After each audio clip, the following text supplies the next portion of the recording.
Comenzando con qué es el cáncer, pues el cáncer se podría definir como un crecimiento celular incontrolado, el cual pues puede aparecer en cualquier parte de nuestro cuerpo.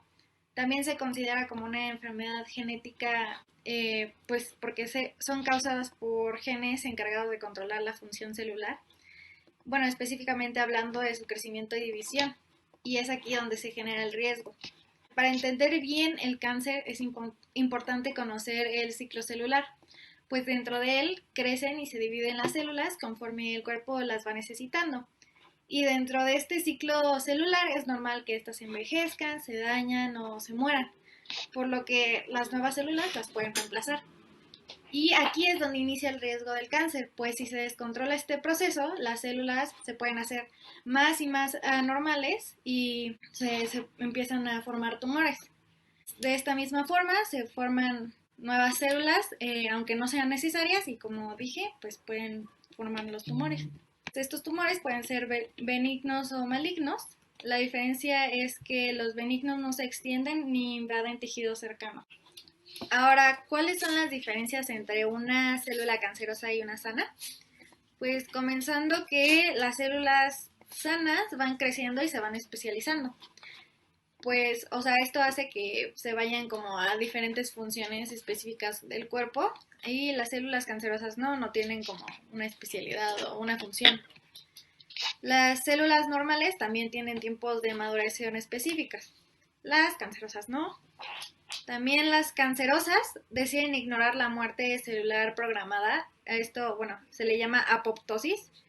Y pues esta apoptosis se considera como un proceso de protección del cuerpo para deshacerse de células que ya no son necesarias.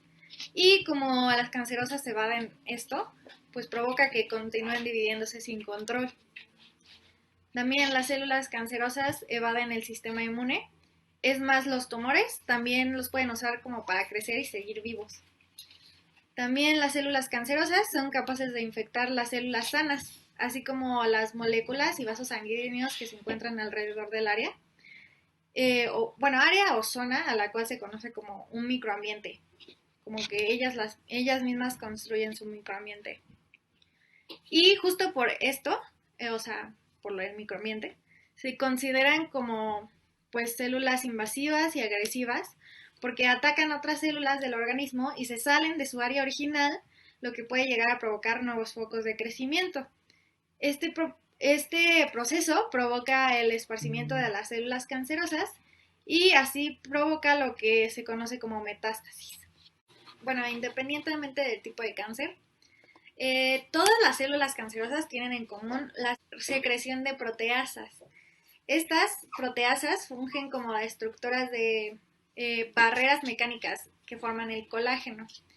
El colágeno sirve como para contener su expansión, es por eso que como que pues, las destruyen. Esto hace que pues estas células cancerosas proliferen de manera más rápida, agresiva y invasiva. La energía necesaria que necesitan las células para sobrevivir es obtenida mediante un proceso llamado respiración celular, el cual se lleva a cabo en dos principales fases.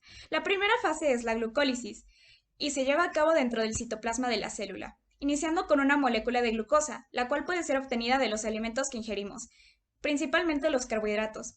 Después de 10 reacciones enzimáticas, se obtendrán 2 piruvatos, 2 ATP y 2 NADH, siempre y cuando la respiración se haya llevado a cabo bajo condiciones aeróbicas.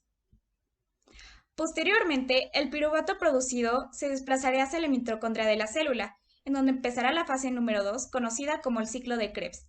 Esta es una ruta metabólica con una sucesión de reacciones químicas que empiezan con la oxidación de la acetilcoenzima A. En esta serie se producen 36 ATP, 6 moléculas de agua y 6 moléculas de CO2. Finalmente, la respiración celular se puede resumir mediante la siguiente reacción química.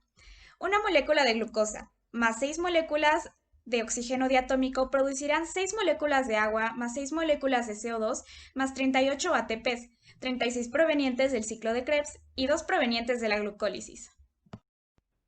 Pero ¿cómo la glicólisis se relaciona con el cáncer?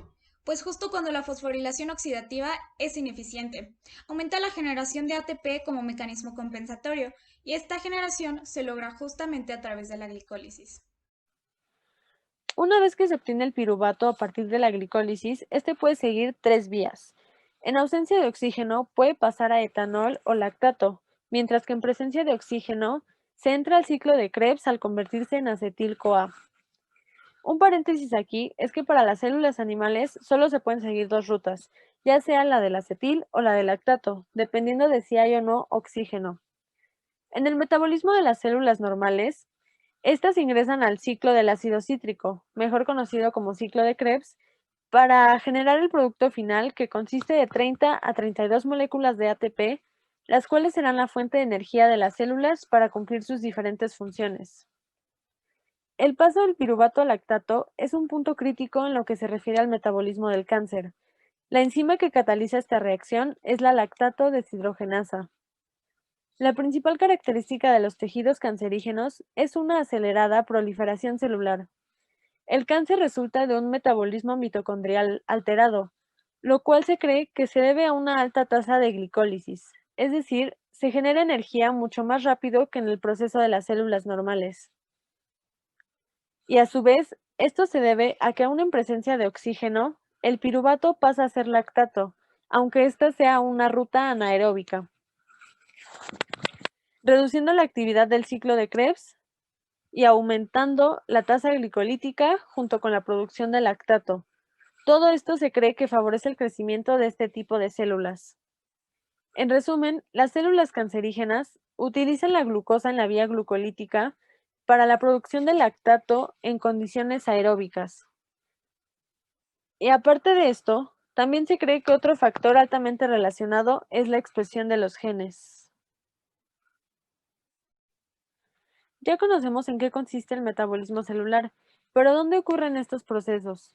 Para las células procariotas ocurre en el citoplasma, específicamente en el citosol, y para las células eucariotas, esto sucede dentro de la matriz mitocondrial. Una vez que se conoce el metabolismo de las células cancerosas, se pueden proponer nuevas alternativas de terapias que permitan combatirlo. Una de ellas es el tratamiento nutricional del profesor Meléndez Sevilla, el cual no busca sustituir las que ya existen, sino complementarlas. Se basa en que el colágeno es una barrera que impide que el tumor siga expandiéndose. Otra de las características de las células cancerosas es que segregan proteasas, las cuales se encargan de romper justamente estas barreras de colágeno para permitir que el tumor se siga expandiendo.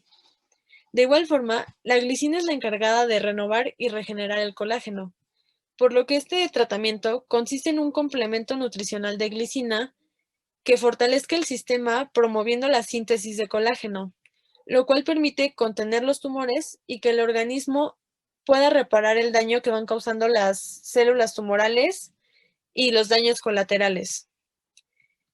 Lo que hace es disminuir los efectos secundarios de la quimioterapia e incluso puede llegar a aumentar los años de vida del paciente.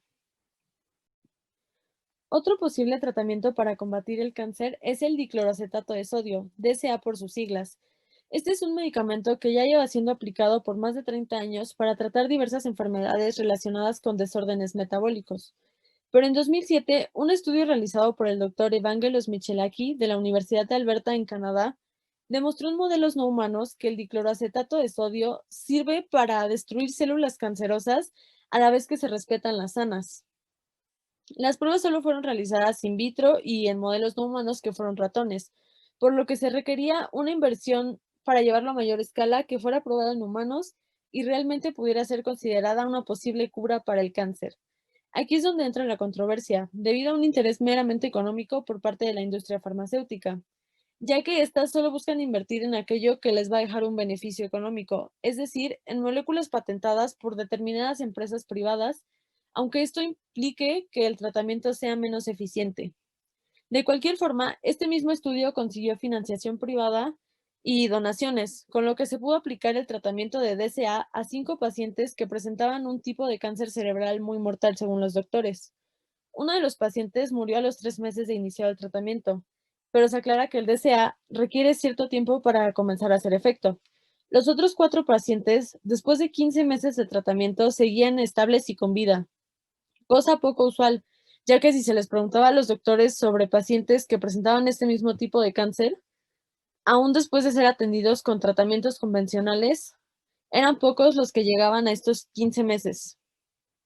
Con esto podemos decir que es un tratamiento que realmente tiene potencial, pero a la vez es un tanto complicado debido a que la industria farmacéutica es una de las más rentables en el mercado. Existen muchos factores de riesgo, pero los principales pueden ser genéticos o externos, es decir, estrés celular, exposiciones altas a radiación ultravioleta, consumo de tabaco, uso nocivo de alcohol, exposición o ingesta de químicos, edad, hormonas, obesidad, entre otros. Los tipos de cáncer más comunes en hombres son de próstata, pulmón y colorectal. En mujeres es de mama, pulmón y colorectal. Esto puede ser debido a la desinformación, baja ingesta de frutas y verduras y falta de actividad física, lo que conlleva a un estilo de vida que no es saludable. En América Latina y el Caribe, el cáncer cervicouterino es el más común. El impacto internacional que tiene esta enfermedad es que ha ido en aumento a lo largo de los años. En 2018 fue una de las principales causas de muerte, pues de los 18 millones de casos reportados, 9.6 millones fallecieron. Ese mismo año, el cáncer de mama se posicionó como uno de los 5 tipos de cáncer que más muertes causó, y se estima que para 2030 los casos estén arriba de los 20 millones. En el caso de México, la situación no es muy diferente al panorama mundial. En cuanto al cáncer, el de mama es la principal causa de muerte en las mujeres, y tratándose del cáncer en general, entre el 60 y el 70% de los casos en el país se detectan en etapas tardías. Se cree que las elevadas tasas de mortalidad se deben a un diagnóstico tardío.